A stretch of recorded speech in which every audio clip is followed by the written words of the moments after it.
the Gardens of Pleasure.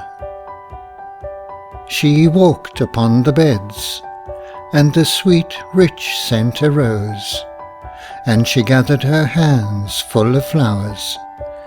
Then Duty, with his white clear features, came and looked at her. Then she ceased from gathering, but she walked away among the flowers smiling, and with her hands full. Then Duty, with his still white face, came again and looked at her. But she turned her head away from him. At last she saw his face, and she dropped the fairest of the flowers she had held, and walked silently away.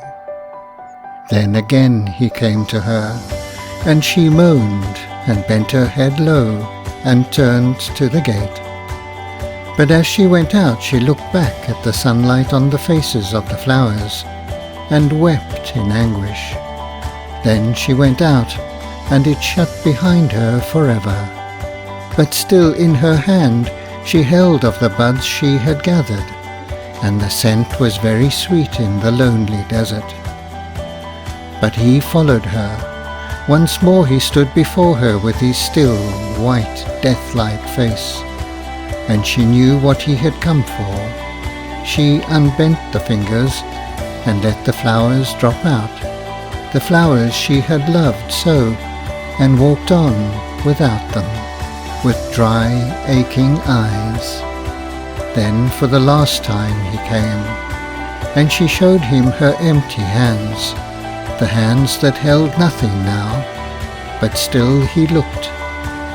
Then at length she opened her bosom, and took out of it one small flower she had hidden there, and laid it on the sand. She had nothing more to give now, and she wandered away, and the grey sand whirled about her. Chapter 4. In a Far-Off World. There is a world in one of the far-off stars, and things do not happen here as they happen there. In that world were a man and a woman. They had one work, and they walked together side by side on many days, and were friends. And that is a thing that happens now and then in this world also. But there was something in that star world that there is not here. There was a thick wood where the trees grew closest, and the stems were interlocked, and the summer sun never shone. There stood a shrine. In the day all was quiet, but at night, when the stars shone or the moon glinted on the treetops, and all was quiet below, if one crept here quite alone and knelt on the steps of the stone altar, and uncovering one's breast, so wounded it that the blood fell down on the altar steps, then whatever he who knelt there wished for was granted him. And all this happens, as I said, because it is a far-off world, and things often happen there as they do not happen here. Now the man and the woman walked together, and the woman wished well to the man. One night, when the moon was shining so that the leaves of all the trees glinted, and the waves of the sea were silvery, the woman walked alone to the forest. It was dark there.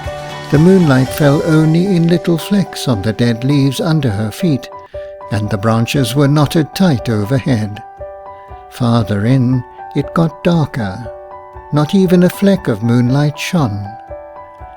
Then she came to the shrine. She knelt down before it and prayed. There came no answer. Then she uncovered her breast. With a sharp two-edged stone that lay there, she wounded it. The drops dripped slowly down onto the stone, and a voice cried, "What do you seek?" She answered, "There is a man. I hold him nearer than anything. I would give him the best of all blessings." The voice said, "What is it?" The girl said, "I know not, but that which is most good for him I wish him to have." The voice said, "Your prayer is answered. He shall have it." Then she stood up. She covered her breast and held the garment tight upon it with her hand, and ran out of the forest, and the dead leaves fluttered under her feet. Out in the moonlight, the soft air was blowing, and the sand glittered on the beach. She ran along the smooth shore. Then suddenly she stood still. Out across the water there was something moving. She shaded her eyes and looked. It was a boat. It was sliding swiftly over the moonlit water out to sea. One stood upright in it. The face the moonlight did not show, but the figure she knew. It was passing swiftly. It seemed as if no one propelled it. The moonlight's shimmer did not let her see clearly, and the boat was far from shore, but it seemed almost as if there was another figure sitting in the stern. Faster and faster it glided over the water, away, away. She ran along the shore.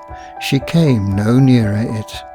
The garment she had held closed fluttered open. She stretched out her arms, and the moonlight shone on her long loose hair. Then a voice beside her whispered, "What is it?" She cried, "With my blood I bought the best of all gifts for him. I have come to bring it him. He is going from me." The voice whispered softly, "Your prayer was answered. It has been given him." She cried, "What is it?" The voice answered, "It is that he might leave you." The girl stood still. Far out at sea the boat was lost to sight beyond the moonlight sheen. The voice spoke softly, "Art thou contented?" She said, "I am contented." At her feet the waves broke in long ripples softly on the shore.